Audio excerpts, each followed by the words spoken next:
I have audio recordings of a Bigfoot speaking English. Not grunts, not vocalizations, actual words, sentences, ideas. Complex thoughts expressed in a voice so deep it sounds like it's coming from inside a cave, even when standing in open air. What they told me about human history, about what we've done to them, is something anthropologists have deliberately hidden from the public record. Some people will call me a liar. Others will say I've lost my mind in my old age. But I'm 71 years old now, and I have a terminal diagnosis. This truth can't die with me.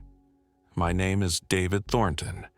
I'm a retired wildlife biologist, and for 45 years I studied the ecosystems of the Pacific Northwest, publishing over 40 peer-reviewed papers on predator-prey dynamics and animal communication. This is my account, documented exactly as it happened, because what I discovered changes everything we think we know about intelligence, language, and the cost of human expansion into the wilderness. September of 1979 painted the Olympic Peninsula in shades of gold and rust. I was 26 years old, fresh out of my PhD program at UC Berkeley, eager to prove myself in my first real research position studying elk migration patterns in the backcountry of Olympic National Park. I'd grown up in Eugene, Oregon, spending my childhood tracking deer with my grandfather, developing the patience and observation skills that eventually became my career. The position was a dream, funded by the National Science Foundation, with complete freedom to establish my own research protocols in some of the most remote wilderness in the lower 48 states. The September air carried the sharp scent of Douglas fir and the earthy smell of mushrooms pushing up through the forest floor as I hiked into my research area that first week. My methodology was straightforward, grounded in the audio recording techniques I developed during my doctoral work. I was setting up remote recording stations throughout a 20-square-mile area to capture nocturnal animal vocalizations, elk bugles during the rut, wolf howls, if we were lucky, cougar screams, the full acoustic landscape of the forest after dark. Each recorder was a Nagra 4S reel-to-reel, professional equipment that weighed 15 pounds with batteries, housed in weather-resistant cases I'd designed myself. I placed them in trees 12 to 15 feet off the ground, aimed at game trails and water sources, set to record from dusk until dawn.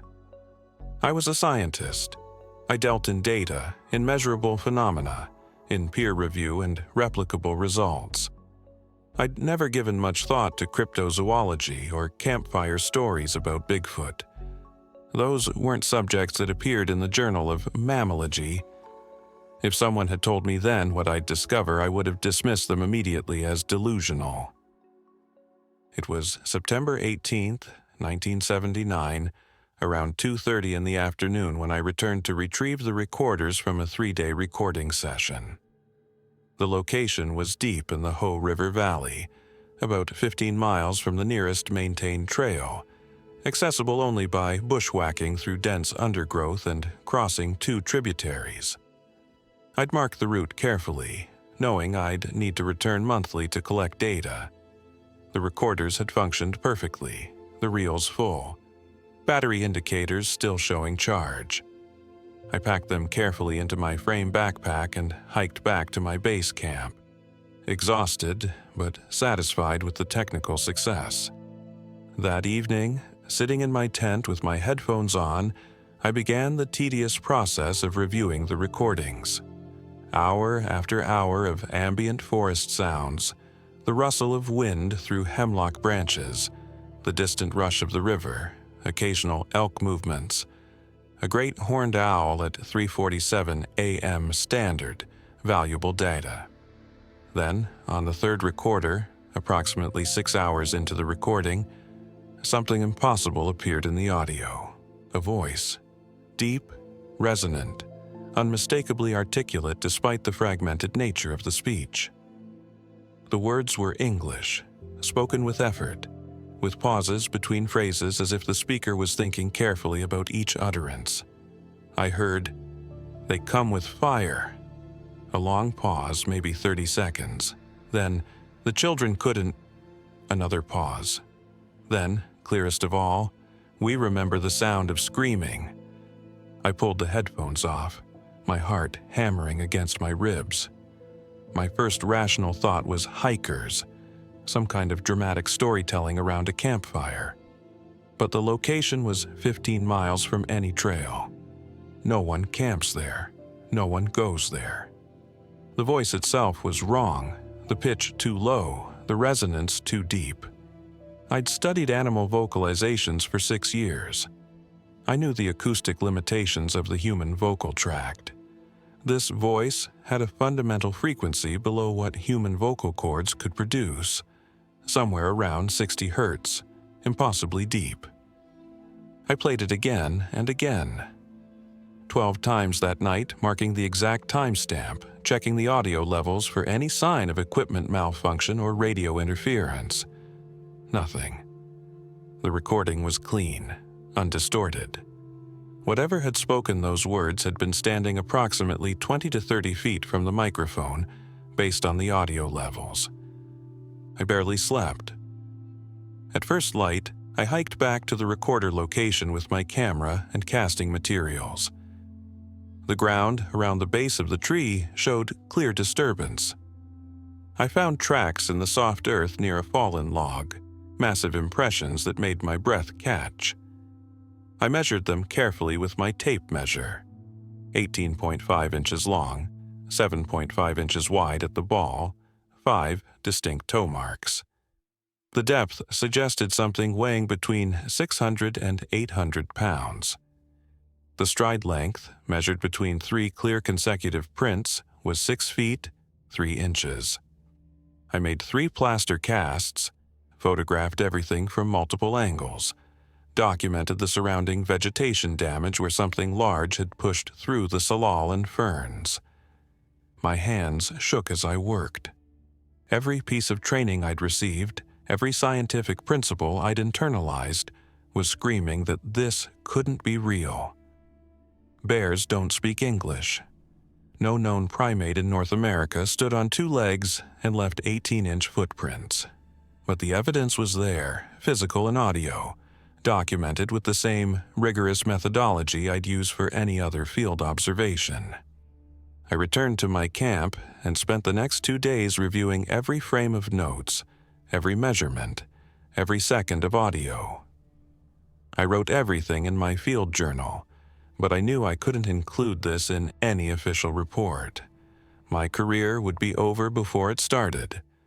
I'd be laughed out of academia, dismissed as either a fraud or mentally unstable. So I filed the elk migration data exactly as planned, clean and professional. But in a separate notebook, locked in my field kit, I documented everything else. I thought I was capturing evidence of an unknown primate, perhaps a relict population of Gigantopithecus that had somehow survived in the Pacific Northwest.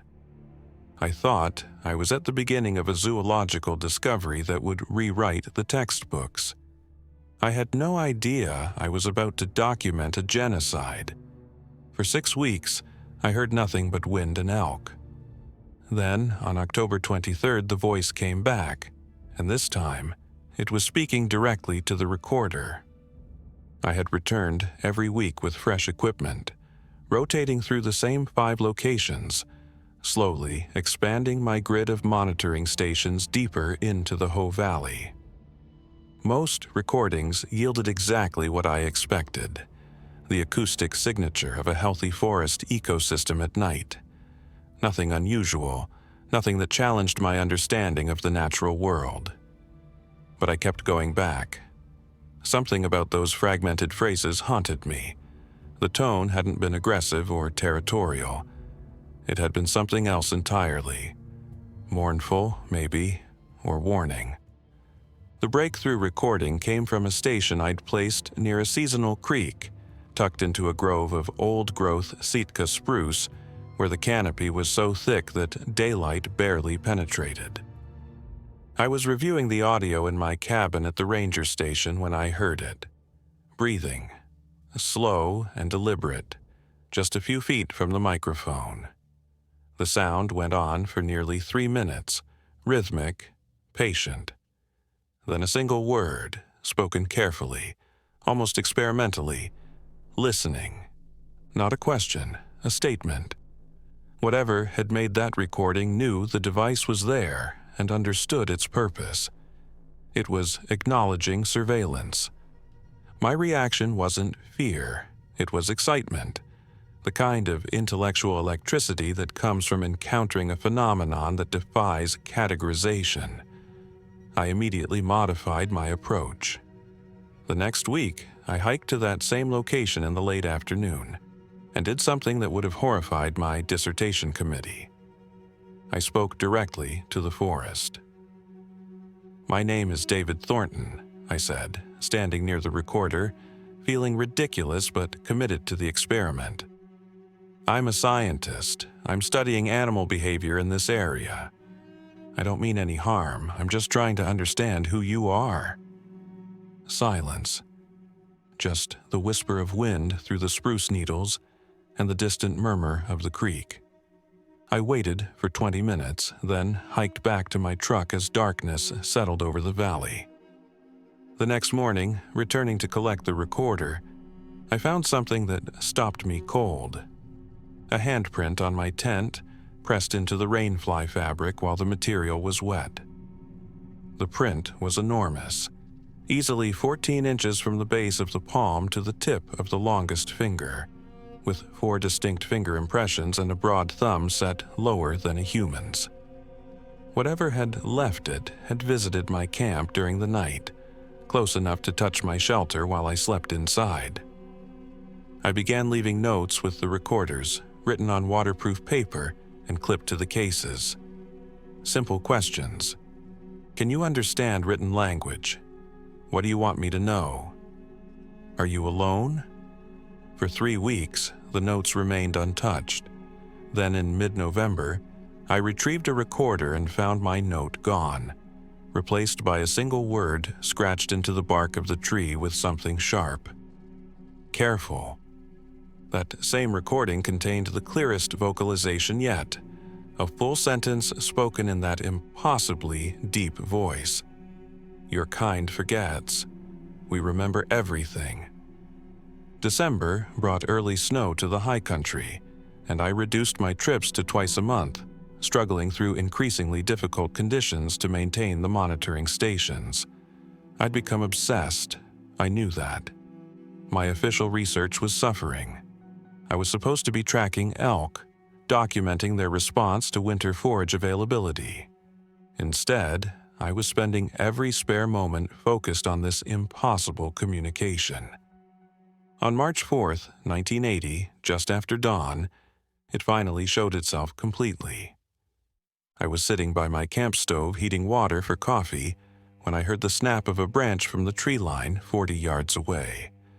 The forest had that peculiar early morning stillness, the mist hanging in layers between the trees, diffusing the pale sunlight. I looked up and saw it standing at the edge of the clearing, partially obscured by a massive cedar trunk but clearly visible.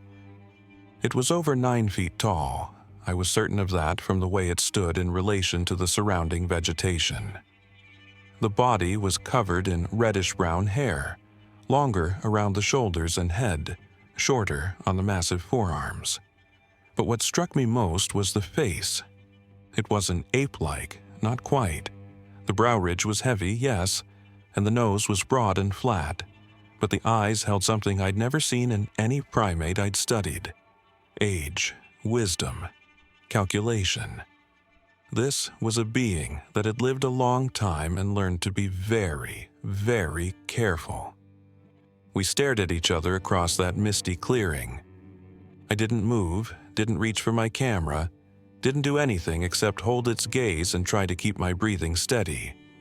Time seemed to compress and expand simultaneously. It might have been 30 seconds or 5 minutes. Then it spoke. Not a recording this time, not a disembodied voice from equipment, but direct speech from a creature standing in front of me in broad daylight.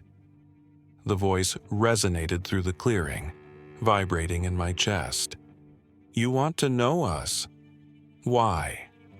My voice came out hoarse, shaky. "I'm a scientist. I study animals, behavior, communication. I want to understand." The creature's head tilted slightly, a gesture that seemed almost human in its expressiveness. "Science," it said, and there was something in the tone that I couldn't quite identify. Not anger, but something darker. That's what they called it before, too. Before I could ask what that meant, before I could say anything else, it turned and moved into the forest with shocking speed for something so massive. I heard the sound of its passage for perhaps 10 seconds. Branches breaking, undergrowth rustling, and then nothing. The forest returned to its morning sounds, birds beginning their dawn chorus, a squirrel chattering somewhere in the canopy. I sat there by my cold camp stove for another 20 minutes, trying to process what had just happened. The creature had spoken English with complete fluency. It had asked a question, engaged in dialogue, referenced historical events with the phrase "before," too. This wasn't an unknown ape. This was an intelligent being with language, with memory, with a history that included previous encounters with humans claiming scientific interest. That night, I started a new section in my private journal. I titled it Contact Log, and documented every detail of the encounter while my memory was fresh. I described the creature's physical appearance, its vocal patterns, its body language, and most importantly, its words. The implications were staggering. If this being could speak English, had lived long enough to remember before, then everything about human expansion into the Pacific Northwest needed to be re-examined through a different lens. We hadn't just displaced wildlife, we'd displaced people. Different people, but people nonetheless. I knew then that I wasn't conducting research anymore. I was being evaluated, tested, judged by something with more lived experience in these mountains than I could possibly imagine. The question wasn't whether I could study it. The question was whether it would allow me to understand, and what the cost of that understanding might be. Over the next 5 years, what began as research became something else entirely. I wasn't studying a subject. I was being taught by a historian who had witnessed 400 years of American history from the shadows. The creature returned 3 weeks after our first spoken exchange. I'd been leaving food at the clearing, simple offerings placed on a flat rock near where it had stood. Fresh salmon from the Hoh River, bags of mixed nuts, apples from the grocery store and forks.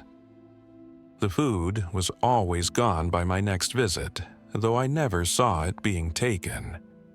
Then, one April morning in 1980, I arrived to find the creature waiting for me, sitting on a fallen log like it had been expecting me at that exact time. "You keep coming back," it said, that deep voice carrying across the clearing. "Most humans don't." "I want to learn," I replied, keeping my distance, respecting the space between us. "If you're willing to teach me." The creature studied me for a long moment. "My name is difficult for your mouth," it finally said. "The sound requires a vocal structure you don't have. You may call me Elder, that's how it started." Over the following months, we established a pattern. I would visit once a month, sometimes twice if the weather allowed. I'd bring food, and Elder would bring knowledge. He preferred fish above all else, particularly salmon and steelhead. He enjoyed walnuts and hazelnuts, berries when they were in season. He had no interest in processed foods, though he once tried a granola bar and commented that it tasted like sweetened wood pulp. By the summer of 1981, Elder had grown comfortable enough to sit closer, sometimes within 15 feet of me. That's when I first asked him about language, about how he'd learned to speak English so fluently. "We had to understand the words of those hunting us," he said, his massive hands resting on his knees. "In the beginning, we just listened.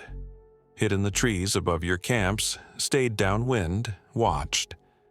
We learned your languages the way you learn the calls of birds, by repetition, by context, by necessity." He paused, looking toward the mountains. "I speak English, some Spanish, some French from the trappers, bits of several native tongues. My grandmother spoke Russian from the traders who came before your kind settled here in large numbers." The implications hit me like a physical blow. "How old are you?" "I was born in 1823, Elder said calmly. "I've watched your kind spread across this land like water flooding a valley." I did the math in my head. That made him 158 years old. Either he was lying, which seemed inconsistent with everything else about our interactions, or I was sitting across from a being whose lifespan vastly exceeded human norms. "That's not possible," I whispered. "For you, no," Elder agreed. "We live longer, much longer, though not as long as we used to. Stress shortens all lives." Over the next several years, Elder shared fragments of history that challenged everything I thought I knew about the Pacific Northwest. He described watching the Lewis and Clark expedition pass through the region in 1805, staying hidden in the dense forest while the explorers camped along the Columbia River. He remembered the arrival of logging operations in the 1890s, the sound of steam engines and falling trees that drove his people deeper into the mountains.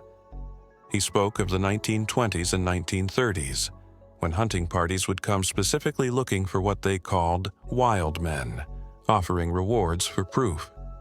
In 1924, Elder told me one autumn afternoon in 1983, a group of miners claimed they were attacked by what they called ape men in the Cascade Mountains.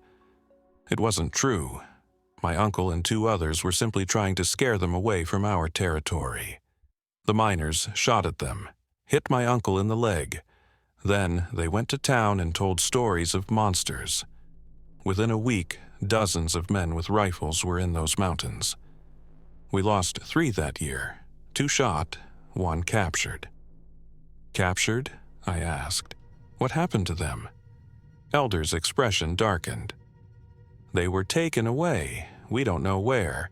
We tracked them for days, but the trail ended at a road. After that, nothing." By 1984, I'd begun bringing books on Elder's request. He'd taught himself to read over the decades, stealing newspapers from campsites, finding discarded magazines, piecing together the written language. He read voraciously, everything from history texts to philosophy. I brought him copies of Thoreau, which he appreciated, and Darwin, which he found amusing in its wrongness about some things, correct about others. "Your kind thinks you're separate from nature," Elder said one day, looking up from a book about ecology I'd brought him. "That's your fundamental error. You study the natural world as if you're outside it, looking in. We know we're part of it, that's why we survive. And why you're destroying everything." Our conversations ranged from practical matters to deep philosophical questions. Elder was brilliant, his mind sharpened by centuries of observation and thought. He was also profoundly lonely. That became clear in the spring of 1985, when he mentioned, almost casually, that I was the first human he'd spoken to in over 60 years. "There were others like me?" I asked. "Others who knew about you?" "A few," Elder said quietly. "A trapper in 1891 who left us food through one winter, a native woman in 1903 who we trusted, a forest ranger in the 1920s who seemed kind. He paused. They all talked eventually, told someone, led others to us. We learned that trust has a price. I felt the weight of that statement settle over me. Why are you talking to me then? Elder looked at me with those ancient eyes. Because I'm tired, he said simply. Because there are only 3 of us left who speak the old language, the one we had before we learned yours. Because when I die, all of this dies with me, unless someone outside my kind knows it existed. And because you've been coming here for 5 years now, bringing food, asking questions, and you've never once tried to photograph me or bring others here, that's rare enough that I decided to take the risk. The loneliness in his voice was unbearable. Here was a being of immense intelligence and experience, one of the last of his kind, carrying centuries of memory with no one to share it with, no one to pass it to. I realized then that I wasn't just learning from Elder. I was serving as a witness, a keeper of stories that would otherwise vanish completely. There's more you need to know, Elder said that day. Darker things. But first, I need to be certain you can carry the weight of it. These aren't just stories. They're testimony, evidence, proof of what your kind has done. I nodded, not fully understanding what he meant. I'm ready. No, Elder said, standing to his full height, towering against the backdrop of ancient cedars. You're not. But I'll show you anyway because someone must know. Someone must remember us when we're gone. In the spring of 1986, Elder finally told me why his people hide, why they fear us, and why speaking English is both their survival tool and their curse. If I tell you our true history, you'll carry a weight, Elder said, standing at the edge of our usual meeting place. The knowing will change you. Are you certain you want it? I'd been meeting with him for nearly 7 years. I thought I understood what he meant, thought I was prepared for whatever revelation he'd been guarding. Yes, I said, I'm certain. Elder looked at me for a long moment, then nodded slowly. Then I'll show you where your kind keeps the proof. He led me deeper into the Olympic wilderness than I'd ever gone, following game trails that were barely visible, crossing streams on fallen logs, climbing ridges where the forest grew so thick the ground was perpetually shadowed. We walked for over 3 hours before reaching a limestone outcropping, partially hidden by sword ferns and salal. Elder moved aside the vegetation, revealing a cave entrance, low and narrow, barely large enough for him to squeeze through. Inside, the cave opened into a chamber about 20 feet across. The floor was dry, the walls streaked with mineral deposits, and stacked against the far wall were several waterproof containers, the kind hunters used to protect their gear.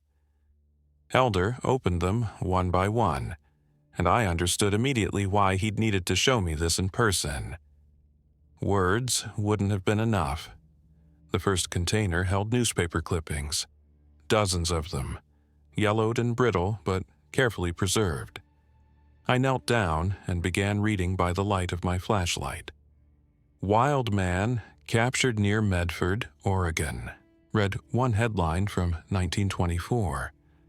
The article described a creature 8 feet tall, covered in brown hair, shot and killed by hunters. The body had been transported to Portland for scientific examination, according to the report. Another clipping from 1932, ape man spotted in Cascades, hunting party organized.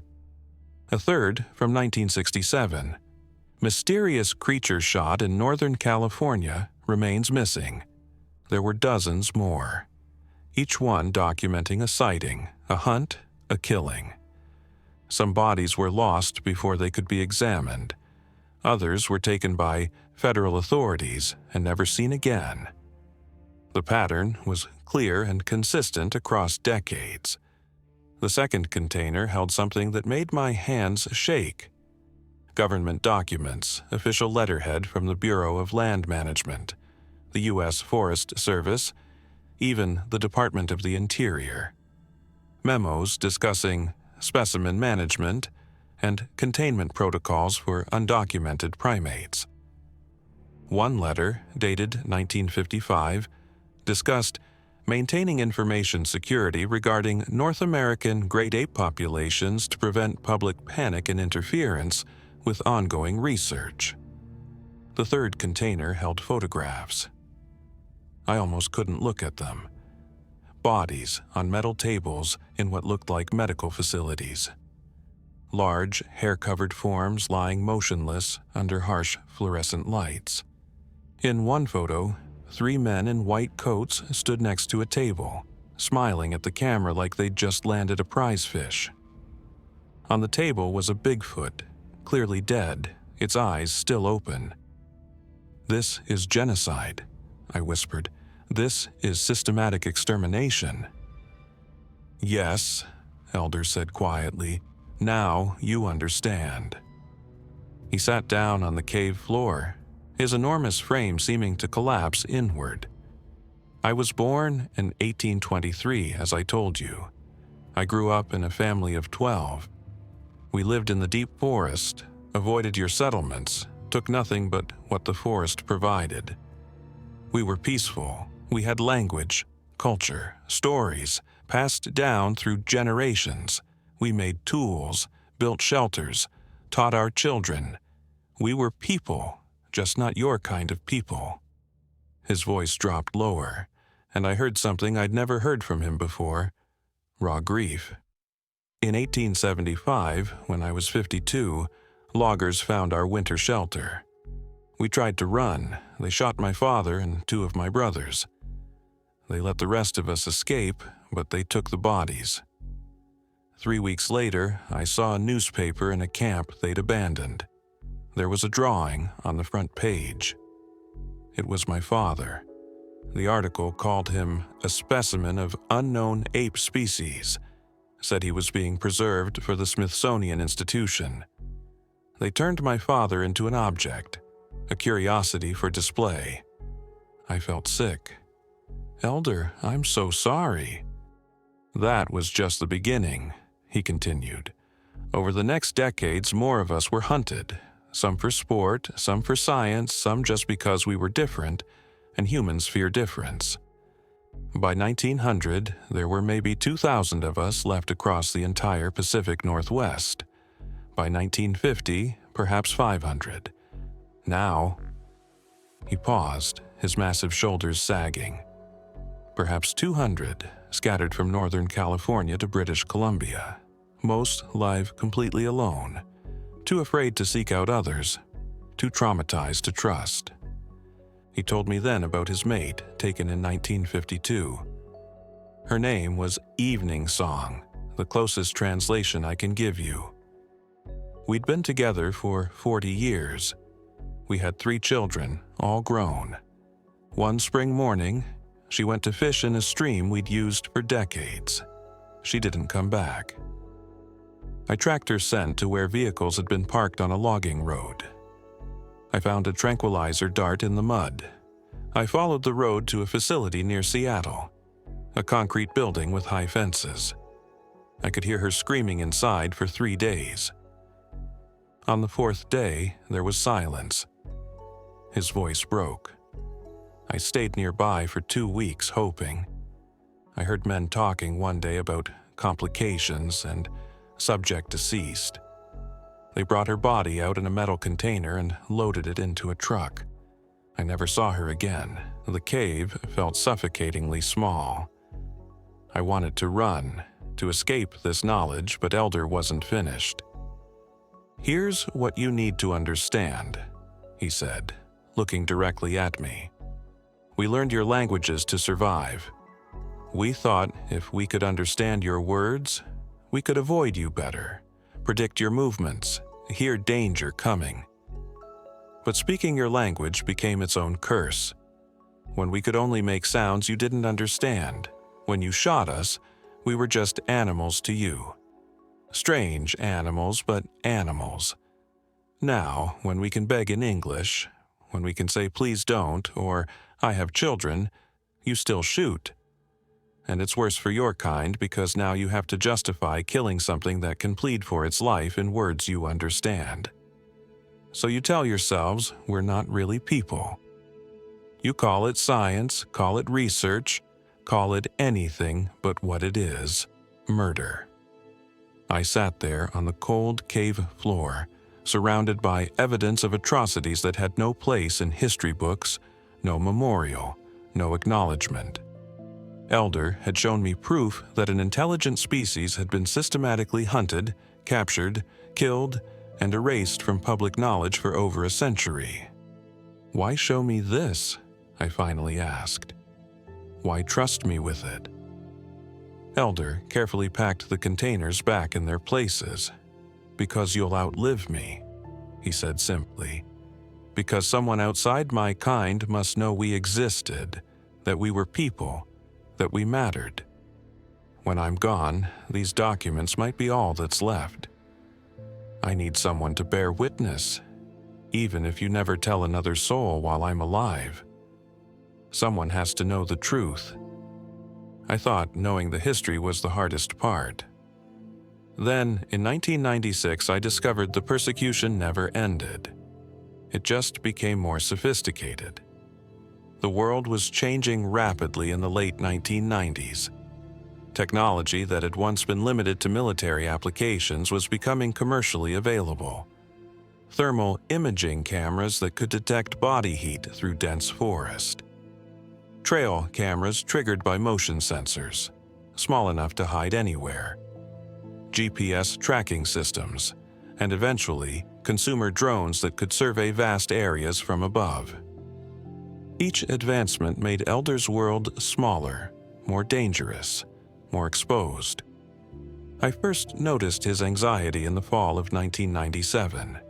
He arrived at our meeting spot visibly agitated, constantly scanning the tree line, his massive head turning at every sound. "They're getting closer," he said without preamble. "New tools. I don't understand all of them, but I can feel the difference. The forest doesn't hide us the way it used to."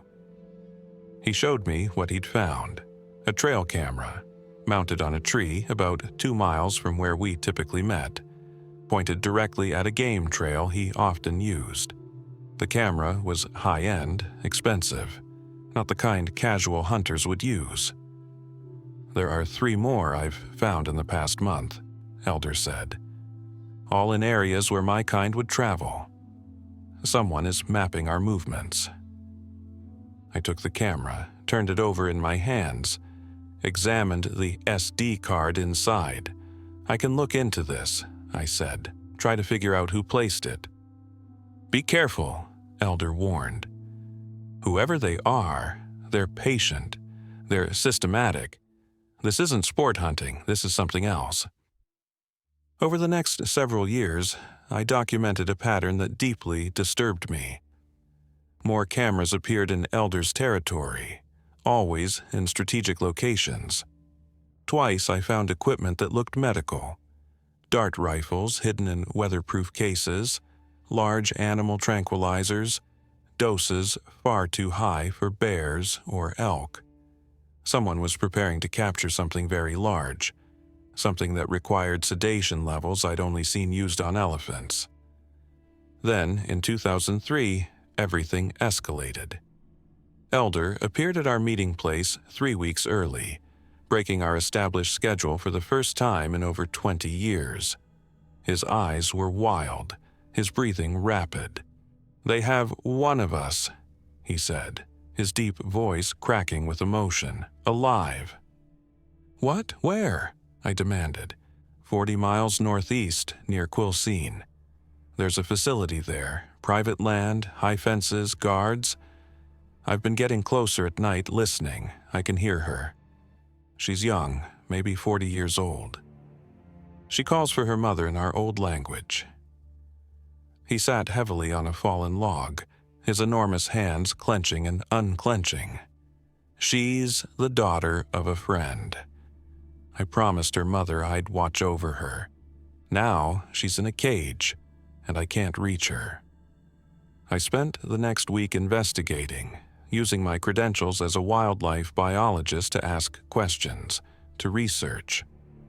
The facility was registered as a private biomedical research company, officially studying primate cognition and genetics. But there were no official records of them importing any primates, no permits for endangered species, nothing that matched the level of security I observed when I drove past the compound. The property was surrounded by 12-foot chain-link fencing topped with razor wire. Security cameras covered every approach. Through binoculars, I saw delivery trucks with logos from a primate care supply company, bringing food and enrichment items. But the quantities seemed wrong. Too much for standard research primates, portions sized for something much larger. I made calls to colleagues, carefully probing about the facility. One researcher at the University of Washington mentioned the company had received significant funding from a pharmaceutical corporation interested in novel genetic research on disease resistance in undocumented primate populations. The implications were clear. They wanted to know why Bigfoot didn't get human diseases, why they lived so long, what genetic advantages their species possessed that could be exploited, patented, monetized. "We have to get her out," Elder said when I reported what I'd learned. "Please, you have access to their world in ways I don't. You can move in daylight, ask questions, get close." I looked at this being who had trusted me for over 20 years, who had shown me the darkest chapters of his people's history, who was asking me to risk everything. "If we do this," I said slowly, "I could lose my career, face criminal charges, possibly jail time. Breaking into a private facility, releasing what they'd call stolen property." "I know," Elder said quietly. "I wouldn't ask if there was any other way. But she's suffering, she's alone, she's terrified. And every day she's there, they're taking pieces of her, blood samples, tissue biopsies, studying her like she's not a person but a resource to be harvested." I spent 3 weeks planning. I contacted a journalist I trusted, prepared documentation of everything Elder had shown me, created a package that would expose the facility if anything happened to me. I scouted the perimeter, identified security gaps, studied guard patterns. My plan was simple. Document everything. Gather enough evidence to force an official investigation. Make the captivity so public that they'd have to release her or face scrutiny they couldn't afford. On a moonless night in October 2003, I approached the facility with my camera, my audio recorder, and a certainty that I was doing the right thing despite the illegality. I made it to the outer fence, began photographing the facility, documenting the security measures. Then floodlights erupted across the compound. I'd triggered a motion sensor I hadn't seen, one buried in the approach path. Security guards reached me before I could run. They confiscated my equipment, called the police, filed trespassing charges. Within 48 hours, the story reached the university where I'd been affiliated for years. Within a week, I was placed on administrative leave pending investigation. Within a month, my research position was terminated, my credentials questioned, my reputation destroyed. The official narrative painted me as mentally unstable, obsessed with cryptozoology, possibly dangerous. Articles appeared in local papers about the disgraced biologist who claimed to be investigating Bigfoot research. My 2 decades of legitimate scientific work meant nothing against the stain of being labeled a conspiracy theorist. The facility shut down 3 weeks after my attempted infiltration. Everything was moved, the location abandoned, all records sanitized.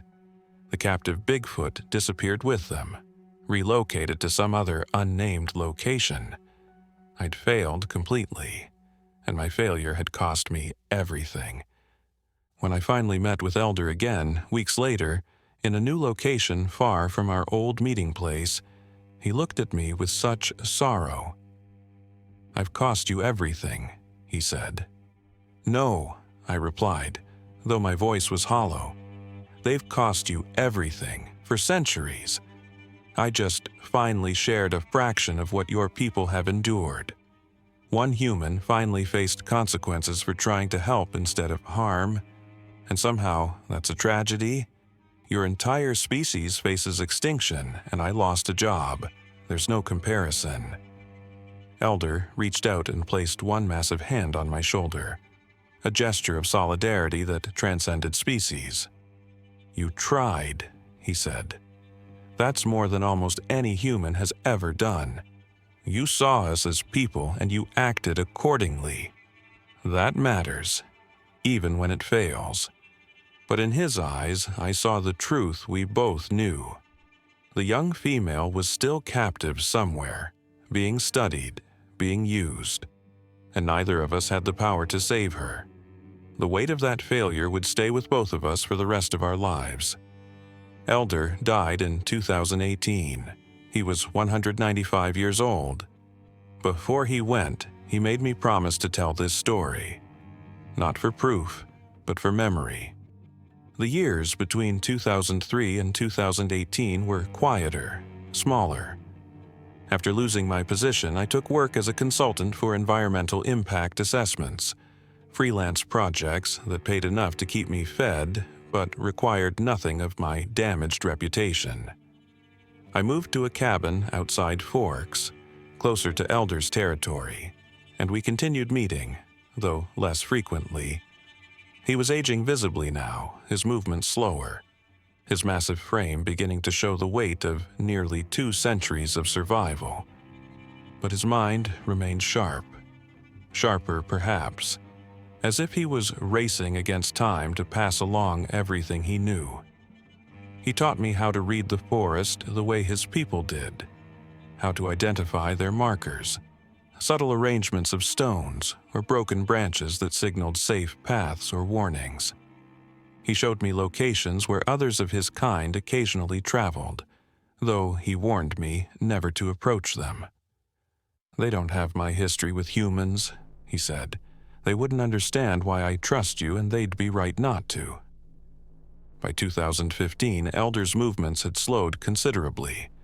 He sometimes forgot details of recent events while remembering centuries-old moments with perfect clarity. "I'm tired," he told me one autumn afternoon, his voice softer than I'd ever heard it. "When I'm gone, there will be no one left who remembers the old language, the one we had before we learned yours. No one who saw the time before your kind arrived in great numbers. All of that dies with me." The loneliness in those words was crushing. I was 63 years old then, feeling my own mortality, and I couldn't imagine carrying 2 centuries of memory alone, watching everyone you loved die, watching your entire species fade into extinction while the world pretended you never existed. Our final meeting came in May of 2018. The forest was alive with spring growth, ferns unfurling, wildflowers pushing through the undergrowth, birds calling their territorial songs. Elder was waiting at our spot, but he was lying down, his breathing labored. I knew immediately that this was goodbye. I sat beside him, this being who had been teacher, friend, living bridge to a world that was vanishing. "I need you to understand something," Elder said, his voice barely above a whisper now. "We're not afraid because you're violent. Lots of animals are violent, that's just nature." He paused, gathering strength. "We're afraid because you're curious. You can't leave a mystery unsolved. You have to know, have to prove, have to share. Every time one of you learns we can speak, think, feel, you want to tell others.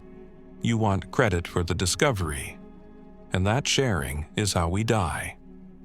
His words settled over me like a physical weight. "I'm the 8th human I've trusted with the full truth," he continued. "The others, in the 1800s and early 1900s, they all eventually told someone, led expeditions to us, brought others to see the miracle, and every time it ended in death. Hunting parties, capture attempts, specimens taken. I've trusted you because you've already lost everything to protect us. You proved your loyalty with sacrifice, but even you, someday you'll want to tell. It's your nature, you're a scientist, you want truth known."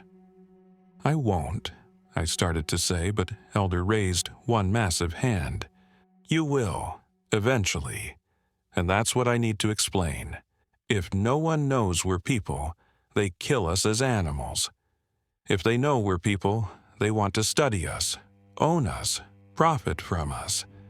Either way, we disappear. There's no good answer. That's why we fear you, not your violence, your curiosity.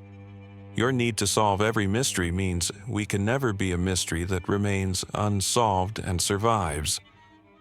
The logic was inescapable, circular, a trap with no exit. Recognition meant exploitation. Anonymity meant extinction. Both paths led to the same end. "What do I do?" I asked, my voice breaking. "How do I honor you without destroying what's left of your people?" Elder's breathing had become shallow, irregular. "Tell the story without the map," he whispered. "Let them know we existed, that we were people, that we mattered, but give them no way to find the others. No locations, no specifics, no evidence that could lead anyone to the survivors. Let us be a truth that can't be verified, a story that can't be proven. It's the only way we continue." He closed his eyes then, and I watched him take his final breaths. This ancient being who had survived 2 centuries of genocide, who had learned the languages of his killers, who had trusted me despite every reason not to. His last words were in his original language, sounds I couldn't reproduce, meanings I would never fully understand. But I heard my name in there somewhere, or what passed for my name in his tongue. I buried him where he died, deep in the forest, following the instructions he'd given me years earlier. I marked no grave, left no sign. His body returned to the forest that had hidden and protected his kind for thousands of years. In the months after his death, I encountered another of his kind once, just once. I was hiking near where Elder and I used to meet when I saw a figure watching from a distance, maybe 100 yards away. Younger than Elder, perhaps 70 or 80 years old by my estimate, with darker fur and a more cautious posture. We looked at each other across that distance. I raised one hand in greeting, a gesture Elder had taught me. The figure turned and disappeared into the trees without acknowledgement. They're still out there, somewhere between 150 and 200 of them scattered across the Pacific Northwest. But they've learned Elder's lesson better than he could teach it. They stay silent now. They don't trust humans anymore, not even ones who bring food and speak softly.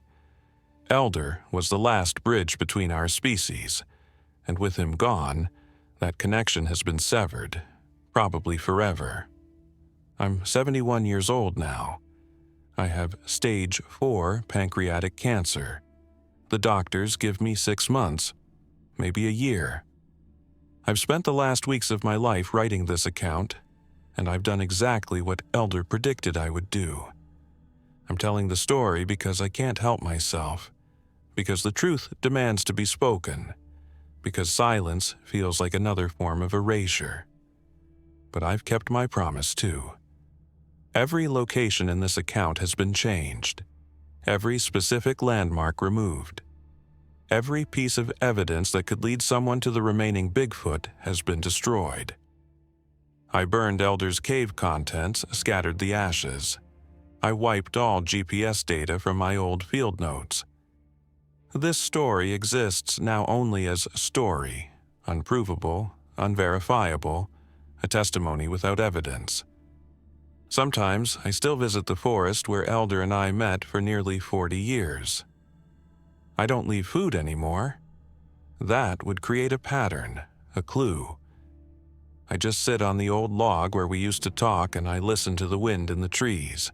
And sometimes, from somewhere deep in the forest, I hear a sound. Not words, not anymore. Just a vocalization, distant and cautious, that might be wind through a canyon or might be something else entirely. They've learned that silence is survival. They've learned that speaking, even to someone kind, is a risk they can't afford. Elder's people have returned to being shadows, mysteries, legends. It's the only way they continue, and though it breaks my heart, I understand now that this is how it had to end. Some truths are too dangerous to prove. Some mysteries survive only by remaining unsolved. We were here. We were people. Remember us? That's what Elder asked. And in telling you this, knowing you can never verify it, never find them, never prove I'm telling the truth, I've kept that promise. They exist in memory now, protected by the very unprovability that keeps them hidden. It's not the ending I wanted, but it's the only ending that lets them survive.